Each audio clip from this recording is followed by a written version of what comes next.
Shalom, my friends. How are we this rising? Have you prayed and read your Bible? I hope you have. It's important to allow that to be the first thing you do. I promise you, the rest of the day goes so much better when you do that. I promise you. Okay, so I said before in one of my other videos, I am writing a book. So I have a lot of things that I'm not saying on the video that will be in my books. I'm not gonna just like have all of my video. I don't want my whole channel to be depressing. That's not it.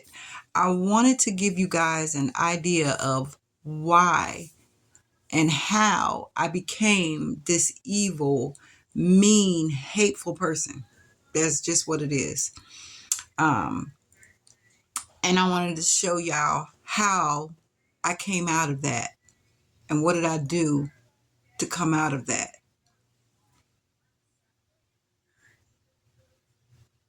Um, my last video talked about how I had a bodyguard named Bruce, how my dad was paying people to beat me up. Um, School was rough and I fought a lot. I a lot. Um, and then, like I said, I was considered the crazy girl because now I'm stabbing people. I'm coming after you with whatever I can get my hands on. I was angry, always angry. And I was angry for many years. I initially felt that I just hated men. Then as I got older, I realized I just hated people. I hated everybody because I felt like no one saved me, no one protected me, and no one cared. So I hated everybody, literally hated everybody. Um,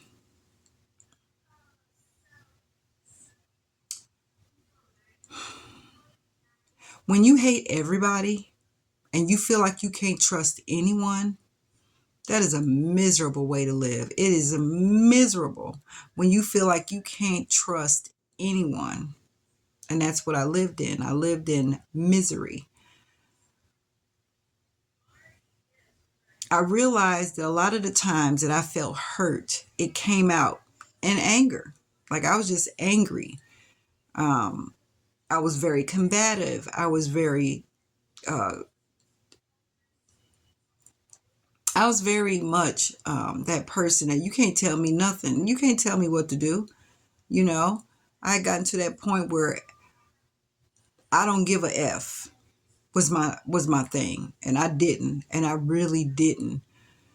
Like I said, I was trying to end my life, and I didn't care. I felt like if I would do the right thing to the right person, they'd end it for me. Because again, I didn't want to die. I didn't want to end my life. I really didn't. I just wanted the pain that I was feeling to go away. And I didn't know how to make it go away because it played in my head constantly. I would smile and, always smiling, but that wasn't a real smile. Like it really wasn't real. Most of the times people didn't understand, but I was either, um, I had a lot of alcohol or something in my system or some other type of, uh, no, stuff. I don't know. I really do need to go over the lot of guidelines, but let's just say I did a lot of drugs, lots of them. I tried them all, like literally any of them you can think of. I've tried them, and I kind of stayed that way. When I started dating, I dated pharmaceutical reps always because I felt like I could get it for free, and they had money. I liked men with money. Now, interestingly enough, my dad had a lot of money and I got a lot of it, but it cost me. Like it was a price for that money. Um, and I just continued that lifestyle. Like if you ain't had no money, you couldn't talk to me. um, I started realizing how important intimacy, well, not intimacy, just sex was to men. At this point in my life, sex was just sex. I didn't have no feeling to it. There was no connection. It was just sex, you know. So if you wanted it, you had to pay for it. And I mean that literally. I was doing that at a young age. I started off early. I did, because I had my first baby at 16. So I was out there. I didn't care about myself at all. I didn't know how to care about myself, to be honest. I used to hear people say, I love me. And I would say it, but I had no idea what that meant. I had no clue what that meant. So I'm trying to figure out life. I got these hormones going on. I got all of these things going on in my body that just happens naturally. And then I got what's going on in my head. I literally started thinking I was crazy. Going to school, I was also feeling like I was crazy. Um, and like I said, I went to a lot of schools. If you're from Paterson, New Jersey, from back in my day, school 4 was for, they have regular students there. And when I mean regular, just children that didn't need any special help. But they also had a class for students that were retarded. Excuse the word, but that's what we used to call them back then. Slow, the ones that rode the short bus. I was one of them. They put me there.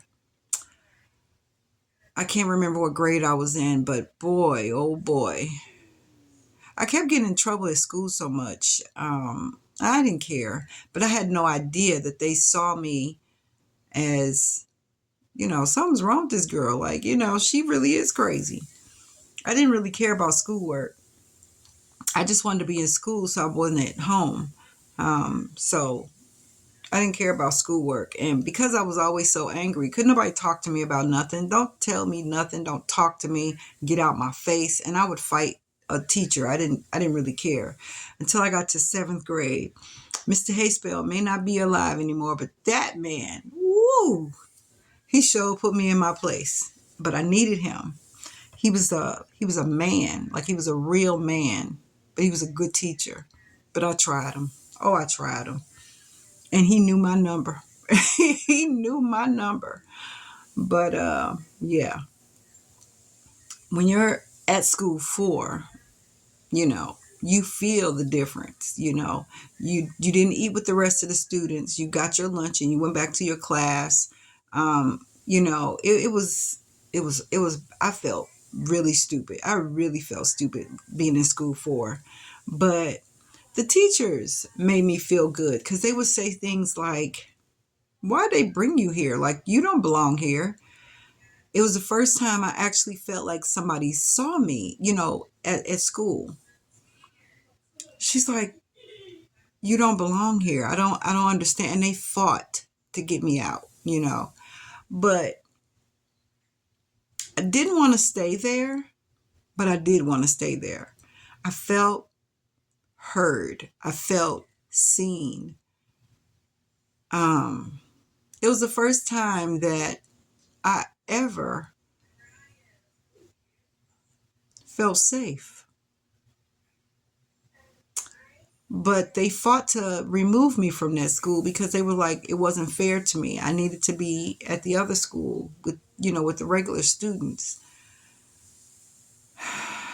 But I felt more comfortable there, actually. No one teased me. Nobody was trying to hurt me. I was cared for. It was different. But, I just trying to manage my brain, and just live amongst people is hard. I still have difficulties with it at 55. I've gotten a lot better, of course, but it's taken a long time, it's taken a long time. When you live in confusion like that, and it's like you're fighting amongst yourself for the most part, you just don't know what to do. So for many years, I existed. I wasn't living.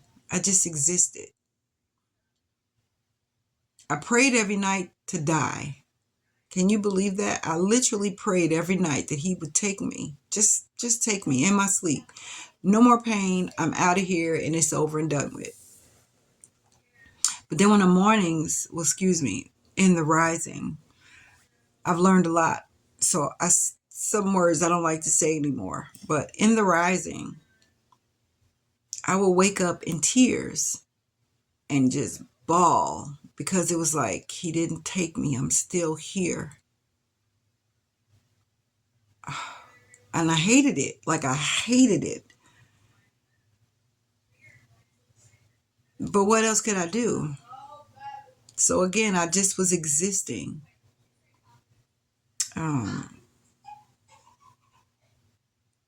So when my cycle, let me tell you this story. I started my cycle early. I was terrified. I'm like, what is going on with me? I couldn't talk to him about it. My breast started growing in. I'm like, what is going on with me? I didn't know who to talk to. But thankfully, I had some family members that were women that were willing to, let me take her bra shopping. Let's explain to her what her monthly cycle is all about. Cousin Willis, she's not here anymore, but ooh-wee, that woman, she was awesome. I treated her like shit, though. But she tried with me. She used to let me come. She lived on Hamilton Avenue. She used to let me come to her house. She had two beautiful daughters, Debbie and Brenda. Oh, they were so beautiful, and they still are beautiful. Just absolutely gorgeous. Um, Cousin Willis was kin to me by marriage. Was her husband was my cousin, or my dad's cousin. Well, my cousin as well. I wasn't a fan of him. I was not a fan of him. I didn't like him at all. And I hate to say that if Debbie or Brenda ever sees any of my videos, I apologize and I hope I'm not hurting your feelings, but I was not a fan of your father. I'll talk more rather about him in my book, but nope, did not like him. But Cousin Willis, I never knew how much I loved her until I became an adult. Cousin Martha, ooh, oh, I just could cry because those women were amazing. Irma, she had a cleaners, and Aunt Naomi. Those are the four. Cousin Willis, Cousin Willis, Cousin Martha, Aunt Irma. She wasn't any kin at all, but that's what I called her. And Cousin Naomi. Those four women were instrumental in showing me love that I couldn't receive. I didn't know how to receive it. And I wish that they were here for me to thank them, because nobody else tried, but they definitely did. And I don't care what I did to them, they never gave up on me. Never gave up on me, even though I had given up on myself a long time ago. But those four women, gosh, amazing. And I used to always say nobody cared and nobody loved me. Those four women, they did. Unconditionally. Because I did some stuff, especially to Cousin Willis. I was just mean. And she still let me come over on the weekend, trying to save me from my dad.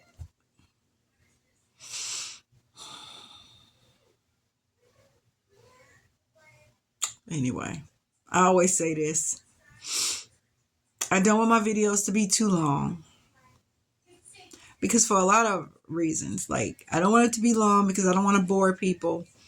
I don't want it to be long because I don't want to be boo-hooing on camera.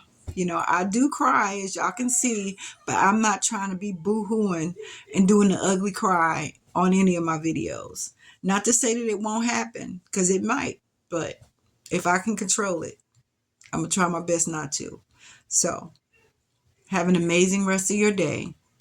If you have not, spend some time with the Most High. It's important. Read your word. Study your word. Meditate on that word. And again, if you ever are looking for a pastor that can explain it all, I'm not going to say all because he'll say not all, but he's awesome. He knows a great deal. Find Kofi. FIND, hashtag FINDKOFI. You'll never be disappointed. He's awesome. Pastor Kofi is amazing. So, to my SOC family and to everyone else, thank you for watching my videos. Subscribe. I definitely would like to monetize my channel. I really would, because I'm going to continue this. And hopefully I'm helping someone, because I'm definitely helping myself. Have an amazing day. Shalom.